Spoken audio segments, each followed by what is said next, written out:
السلام علیکم، ست شری اکال، میں ہرمیت سنگھ اور آپ دیکھ رہے ہیں سچ ڈیجیٹل۔ آپ سب کا بہت شکریہ جس طریقے سے آپ سچ کے ساتھ جڑے ہیں۔ آج کے اس ویڈیو میں بات کریں گے سب سے پہلے کتنے اسرائیلی آفیسرز کی ہلاکت ہوئی ہے، آج اس ویڈیو میں وہ بتائیں گے۔ ساتھ میں گریٹر اسرائیل پر کا نقشہ آنے کے بعد عرب ممالک کا کیا رد عمل ہے، وہ بھی اس ویڈیو کا حصہ ہوگا۔ لاس اینجلس میں کچھ ہلاکتیں ہوئی ہیں، کچھ آگ بھڑک اٹھی ہے، وہ بھی بتائیں گے۔ سب سے پہلے تو آپ کو بتا دیں کہ حکومت نے گریٹر اسرائیل کا نقشہ جاری کر دیا، جس میں اردن، شام، لبنان اور دیگر عرب ممالک کو اسرائیل کا حصہ دکھایا گیا ہے۔ تاہم سعودی عرب، متحدہ عرب امارات، اردن، فلسطین نے اس اقدام کی مذمت کی ہے، اسے مسترد کیا۔ ترک خبر رساں ادارے انادولو کے مطابق اسرائیل کے سرکاری سوشل میڈیا اکاؤنٹ سے ایک نقشہ جاری کیا جس میں جھوٹا دعویٰ کیا گیا کہ فلسطین، اردن، شام اور لبنان کے کچھ حصے گریٹر اسرائیل کا حصہ ہیں۔ عرب نیوز کے مطابق سعودی عرب نے اسرائیل نقشے پر اظہار مذمت کرتے ہوئے اسے مسترد کیا، جس میں اردن، شام اور لبنان کے علاقوں کا نام نہاد گریٹر اسرائیل کا حصہ قرار دیا۔ اب کرنا تو انہوں نے تھا، جب عرب ممالک نے اور ترکی ممالک نے اتنا بڑا ریجیم چینج میں ان کا ساتھ دیا، تو پھر آپ اندازہ لگا سکتے ہیں کہ کیا انہوں نے کرنا تھا اور کیا انہوں نے کر دیا۔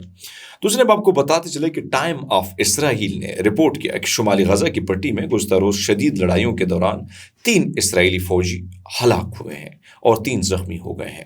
اسرائیلی فوج نے اعلان کیا کہ ہلاک ہونے والوں میں 3 فوجیوں کے نام یہ ہیں، یعنی یہ تقریباً جو آفیسرز ہیں، اسٹاف سارجنٹ متیاتیاہو یعقوب پیرل 22 سال ان کی عمر ہے، اسٹاف سرجنٹ کناؤ کاسا 22 سال ان کی عمر ہے، شمیش سے ان کا تعلق ہے، اسٹاف سرجنٹ نیو فشر 20 سال بروخین سے اس کا تعلق ہے۔ یہ تمام تر فوجی 401ویں آرمرڈ بریگیڈ کے 46ویں بٹالین سے ان کا تعلق تھا، جو مجاہدین کے ساتھ لڑائی جھڑپ میں جو ہے ان کی ہلاکت ہوئی ہے۔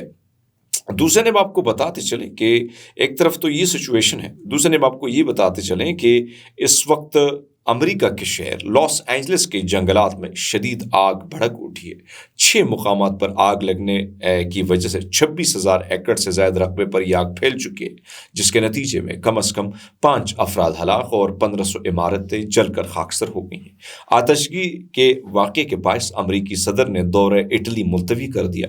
امریکی نشریاتی ادارے کے مطابق گورنر گیون نیوسم نے بتایا کہ لاس اینجلس کاؤنٹی میں ہوا اور یہ ہوا لگنے سے اس پر قابو پایا جانے کی کوشش کی، لیکن نہ ہو۔ 5 افراد اس میں ہلاک ہوئے ہیں۔ آگ نے ہالی ووڈ کی پہاڑیوں کو لپیٹ میں لے لیا، جہاں انخلاء کے احکامات بھی جاری ہوئے ہیں۔ لاس اینجلس کاؤنٹی میں اس وقت 6 جنگلات میں آگ بھڑک اٹھی ہے۔ اب کی سب سے بڑی آگ اور تباہ کن آگ جو ہے وہ پالسیڈیز میں تقریباً 15,832 ایکڑ میں پھیل چکی ہے، جبکہ ایٹن میں لگی آگ 10,600 ایکڑ رقبے میں پھیل چکی ہے۔ تاہم ہالی ووڈ ہلز سمیت دیگر مقامات پر آگ لاس اینجلس کے رہائشیوں کے لیے ان کو تشویش میں مبتلا کر دیا ہے۔ دوسرے جب آپ کو بتاتے چلیں کہ جو مغربی حمایت یافتہ ہے اسرائیل کی غزہ پر نسل کشی کی جنگ میں آج تک 45,900 افراد شہید ہو چکے ہیں، لیکن تل ایویو کے خلاف جو کارروائیاں ہیں وہ کارروائیاں بڑی تیزی سے جاری ہیں۔ ان کارروائیوں کے حوالے سے تھوڑی چیزیں ہم آپ کے سامنے رکھ لیتے ہیں۔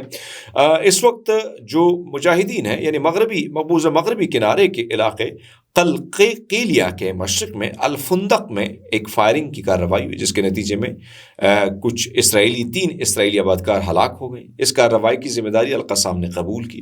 شمالی غزہ کے علاقے جبالیہ میں اسرائیلی قابض فوج کے ساتھ شدید جھڑپیں اور اس دوران کئی ڈرون قبضے میں لے لیے گئے۔ جینین میں بعید اسکواڈ نے اسرائیلی فوجی گاڑیوں کے قافلے کو کئی دھماکہ خیز آلات سے نشانہ بنایا۔ کفار البلد یونٹ نے مقبوضہ مغربی کنارے کے علاقے طول کرم کے مشرق میں کفار البلد میں اسرائیلی فوجی گاڑیوں پر ایک طاقتور دھماکہ خیز آلہ نصب کیا اور اس کو اڑا دیا گیا۔ طول کرم کے بلاونا محور میں شدید جھڑپیں ہوئیں، جہاں مزاحمتی کارروائیاں، اسرائیلی پیادہ فوج اور فوجی گاڑیوں پر بھاری براہ راست فائرنگ کی اور بھاری بھرکم ہتھیاروں کا استعمال کیا۔ اس علاقے میں انجینئرنگ یونٹ نے اسرائیلی فوج اور گاڑیوں پر کئی پہلے سے نصب دھماکہ خیز آلات سے دھماکے کیے، جس میں متعدد اسرائیلی فوجیوں کی ہلاکت کی خبریں آ رہی ہیں۔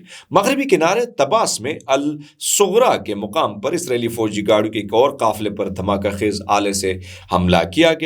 شہید ابو علی مصطفیٰ بریگیڈ کے ساتھ مشترکہ کارروائیوں میں غزہ شہر کے جنوب میں جوہر الدیک کے علاقے میں اسرائیلی فوج command and control headquarter کو 60 ملی میٹر مارٹر شیل سے نشانہ بنایا گیا۔ جو ہمارے سامنے تفصیلات آئی ہیں اس میں آپ اندازہ لگا لیں کہ مزاحمتی جو کارروائیاں ہیں اس میں اسی طرح اضافہ دیکھنے کو مل رہا ہے اور اسی طرح وہ اپنی کارروائیاں جاری رکھے ہوئے ہیں۔ بے شک آپ چیزوں کو بڑے قریب سے دیکھتے ہیں اور ہم بھی بڑے قریب سے ریسرچ کر کے ان کے سامنے رکھتے ہیں اور آپ کو یہ بتاتے ہیں کہ بھائی صاحب اس سارے حالات میں جس طریقے سے، جس جوان مردی سے، جس بہادری سے، جس جرأت سے، جس شجاعت سے غزہ کے مجاہدین لڑ رہے ہیں اس کی مثال نہیں ملتی ہے۔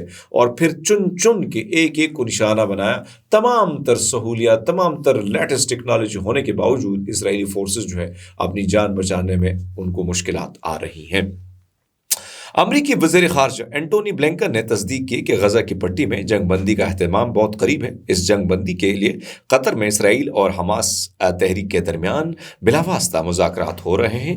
بلنکن نے پیرس میں اپنے فرانسیسی ہم منصب جین نول بیروت کے ساتھ ایک پریس کانفرنس کی ہے، جس میں یرغمالیوں کے حوالے سے ایک معاہدے کے بہت قریب ہیں کہا ہے۔ قطری وزارت خارجہ نے بھی کل اعلان کیا تھا کہ غزہ میں جنگ بندی کے مذاکرات ٹیکنیکلی سطح پر جاری ہیں اور وفود قاہرہ اور دوحہ میں مسلسل ملاقاتیں کر رہے ہیں۔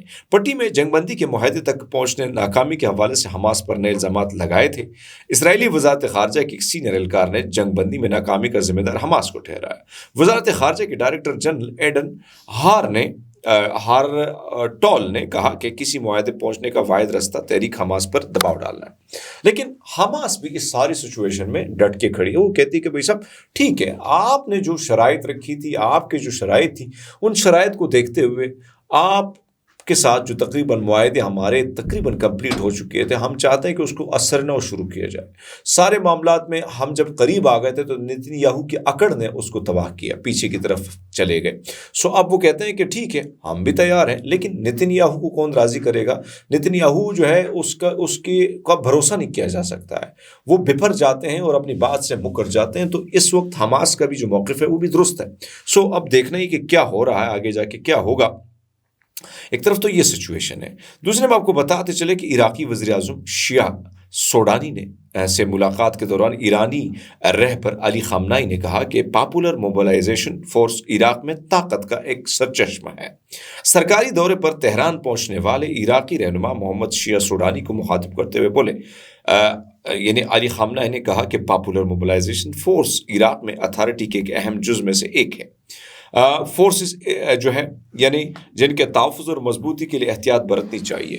اس میں کوئی شک نہیں کہ سپریم لیڈر جو ہیں وہ اس بات کی بار بار یقین دہانی کرا رہے ہیں کہ بھائی صاحب اگر آپ ان پاپولر موبلائزیشن ان فورسز کو دبوئیں گے امریکہ کے کہنے پر، تو آنے والے دنوں میں آپ کا بھی وہی اشر ہوگا جو دیگر ممالک ہوگا جن کے پاس کوئی فورسز نہیں ہے۔ اب تک لیے اتنی ہے دوستو، اپنا بہت سارا خیال رکھیے گا، بہت شکریہ۔